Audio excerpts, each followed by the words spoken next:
একটু ভাবুন তো, হঠাৎই মাঝরাতে আপনার ঘুম ভেঙে গেল কোনো কিছুর খটখটানি আওয়াজে।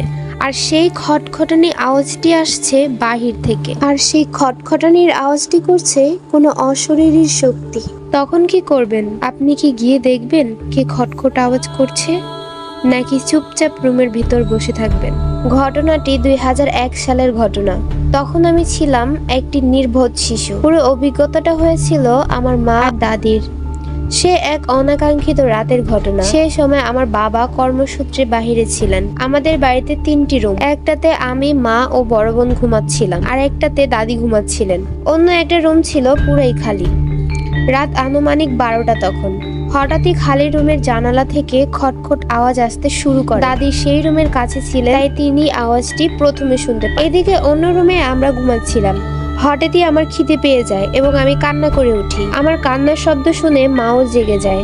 মা জাগার পর তিনিও শুনতে পান খটখট আওয়াজটি। তারপর তিনি রান্নাঘরে দরজার পাশে যান দেখার জন্য কি আওয়াজ হচ্ছে। প্রথমে তিনি ভেবেছিলেন হয়তোবা চোর এসেছে, তাই মানুষ আছে বোঝানোর জন্য তিনি কণ্ঠস্বর পরিষ্কার করার আওয়াজ বের করেন। আর ঠিক সেই মুহূর্তে জানালার সেই আওয়াজটি খুব দ্রুত গতিতে রান্নার ঘরের দরজায় চলে যায়। আর এখন আওয়াজটি যেন আরো তীব্র হয়ে ওঠে। তারপর মা দাদির রুমে গিয়ে জিজ্ঞাসা করেন কিসের আওয়াজ হচ্ছে। তখন দাদি ফিসফিস করে মাকে বলেন, তোমার কি এখনো মনে হচ্ছে যে এটা মানুষের কাজ?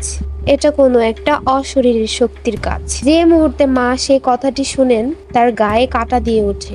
তারপর তিনি দাদিকে বললেন, চলো আমরা একটা রুমে গিয়ে সবাই মিলে ঘুমাই আজ। তাই দাদি আর মা তাড়াতাড়ি রুমের ভিতরে ঢুকে পড়ে।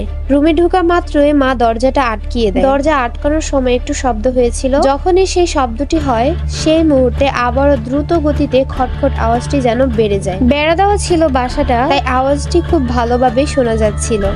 এক সময় আওয়াজের তীব্রতা যেন অনেকটা বেড়ে গেল। মনে হচ্ছিল যেন এখনই বুঝি দরজা ভাঙবে। তখন মা ও দাদি অনেক বেশি ভয় পেয়ে যান। তখন দাদি মাকে বলেন, তুমি তো অনেক ধর্মীয় মন্ত্র জানো, সেখান থেকে সবচেয়ে কার্যকরী যেটা সেটা তুমি জপ করতে থাকো। বলে রাখি আমি চাকমা পরিবারের মেয়ে। তো তখনই মা কাঁপা কাঁপা কণ্ঠে জপ করতে শুরু করে। যখনই মা মন্ত্রের অর্ধেক